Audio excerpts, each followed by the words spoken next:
ഒരു പ്രൊവോക്കേഷൻ एक ऐसा नेता जो मछुआरों का मसीहा था, एक ऐसा इंसान जिसके उसकी ही सरकार ने देश के लिए खतरा बनाया बताया, और एक ऐसी कहानी जो सच्चाई, धोखे और बलिदान से भरी हुई है। दोस्तों, आज हम बात करने जा रहे हैं मलयालम सिनेमा की एक मास्टरपीस फिल्म मालिक की, जिसमें फहद फाजिल ने एक ऐसा किरदार निभाया है जिसे भुलाना आसान नहीं। चलिए बिना वक्त गवाए शुरू करते हैं मालिक की डिटेल कहानी। कहानी शुरू होती है रामद्यापल्ली इलाके से, जहां एक बुजुर्ग इंसान की मौत की खबर फैलती है। नाम है सुलेमान मलिक, लेकिन उसके अंतिम संस्कार से ठीक पहले पुलिस उस पर एनएसए नेशनल सिक्योरिटी एक्ट लगाकर गिरफ्तार कर लेती है, क्योंकि सरकार को लगता है कि ये वो अब भी एक खतरा है। अब जेल में एक मिशन चल रहा है। एक यंग लड़के पीढ़ी को लेकर मालिक के साथ जेल में भेजा जाता है ताकि वो उसे मार सके। कहानी यहीं से फ्लैशबैक में जाती है, जहाँ से हमें अगली असली मालिक की झलक मिलती है। रामदापल्ली एक तटीय कस्बा है जहाँ मुस्लिम और ईसाई समुदाय शांति से रहते हैं। जहाँ एक नौजवान सुलेमान उर्फ अली कर मालिक मछुआरों का नेता बन जाता है। वो एक गरीब घर से है, लेकिन उसके अंदर आग है अपने लोगों को उनका हक दिलाने की।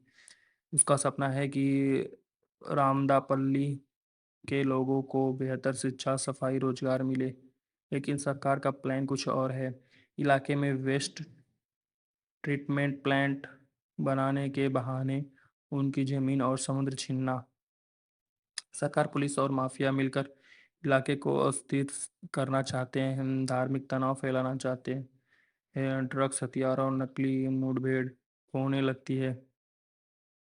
सुलेमान रोजा नाम की ईसाई लड़की से शादी कर लेता है, जो राजनीतिक नेताओं को और चुभता है। धीरे धीरे हालात बेकाबू हो जाते हैं।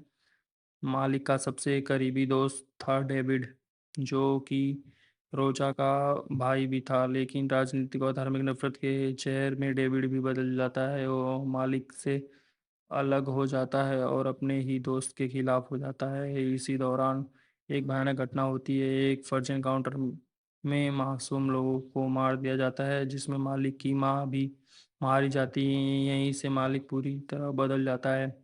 मालिक अब एक गैंगस्टर जैसा दिखने लगता है, जो सरकार, पुलिस और पॉलिटिक्स सन से टकराता है।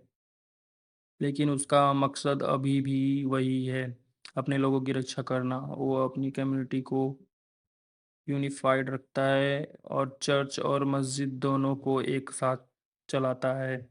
लेकिन सत्ता और ताकत इंसान को कब बदल देगी, ये किसी को पता नहीं चलता।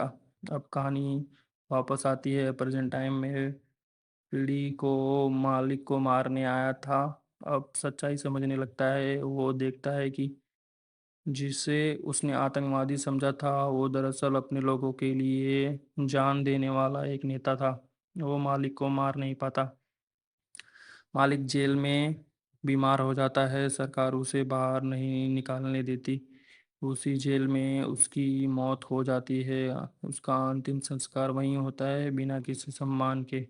लेकिन उसके जाने के बाद रामादया पल्ली फिर से एकजुट होता है।